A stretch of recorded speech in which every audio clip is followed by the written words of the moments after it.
Hello, my name is Vivis.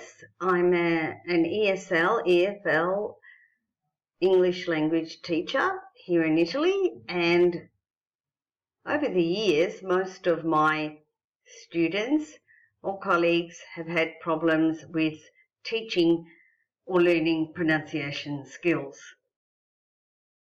About 9 years ago, a friend of mine, a colleague of mine at the time, Jim Baker, who was teaching chemistry, taught me some secrets about Google Docs. So I went ahead and made the Google voice typing video then.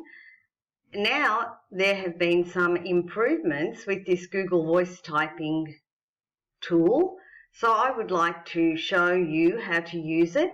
And this is especially handy for most learners of ESL, English as a second language or English as a foreign language, where you need to learn, especially in business English skills. For example, you may want to improve your pronunciation skills. Therefore, this is exactly the same activity that I had prepared 9 years ago, so we're going to have a look at it.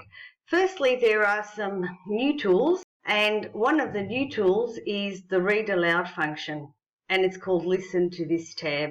You can click on Insert and press on Audio button, Listen to this tab, and it will insert it in your document. And it doesn't matter where you insert it. I've tried this down the bottom or up the top. You can actually just click on it anywhere in the page and it will begin at the top. Let's just listen to it for a couple of seconds.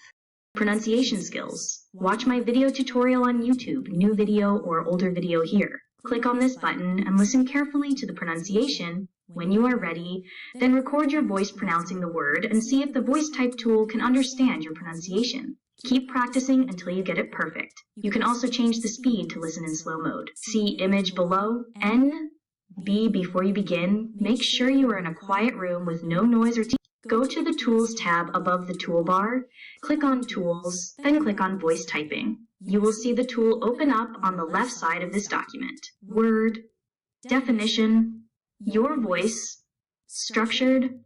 As you can see, it reached right up to here. Actually, it began reading over here. So it reads very much in order of the printed text that's on the page. And when it would come to here, it just reads across each tab. So that's okay.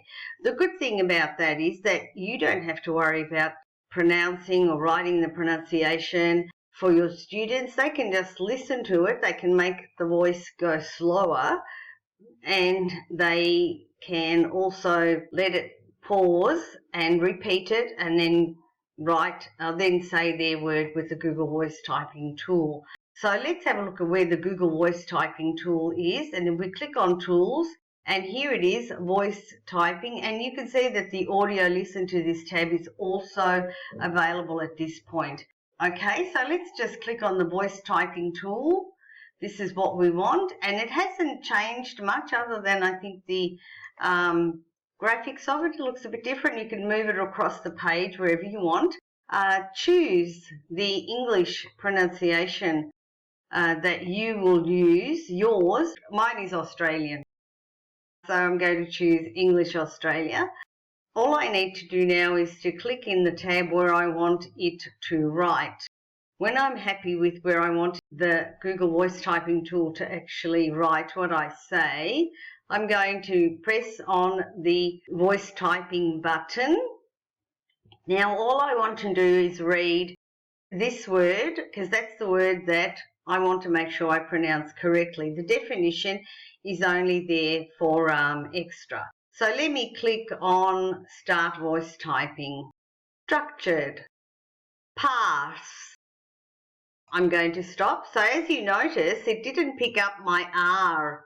That's because it's a silent R. And now if you need to make sure that that R is heard, you're going to have to roll your R's. Now that's probably going to come more natural to Italian speakers for sure. I'm going to try again with trying to roll my R and see what happens.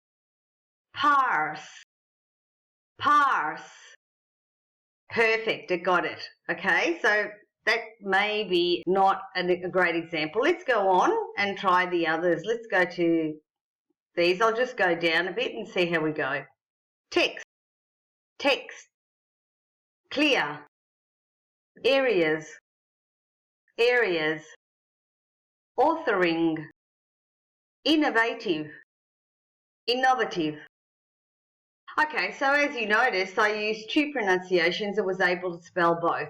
All I need to do is to make sure that when I am saying the word, it copies exactly the right spelling of the word. We had problems with the word pass or pass because when I say it, the R is so soft that it sounds more like a pass, and that's okay. That's not the end of the world. We can try just to make sure that it works with longer phrases. So I'm going to read this one out loud and also use both languages, so we'll see what happens. Signals used in language communication. Indizi linguistici. Okay, so it has a little bit of problem with my Italian pronunciation, but that's also because I remember I've chosen English Australia. If I went and chose Italian, it would probably come out better. Anyway, so as you can see, you can use this even for dictating. So if you're in the mood to dictate, you can go ahead and dictate. What I've done is I've prepared this document, and just to do what I did last time, to show students exactly how to use this tool, to show my colleagues that they can create their own list of pronunciation words. So you can just create a table or just write the word. It doesn't have to be in a table. I like things in tables, but it doesn't have to be. You can just write a list of words and your students can just pronounce next to the word. They can also create a phrase and they can see if that phrase they have created is understandable by the Google voice typing tool and whether it can write out what they're saying, and that would help a lot. So these are the two new tools that I like to use together. So listen to this tab and the Google voice typing tool that help learners to improve their pronunciation skills. I hope that this video tutorial has been helpful to you. Please go ahead and leave a like or a comment down below. Thank you. Until next time, this is Nevis signing out.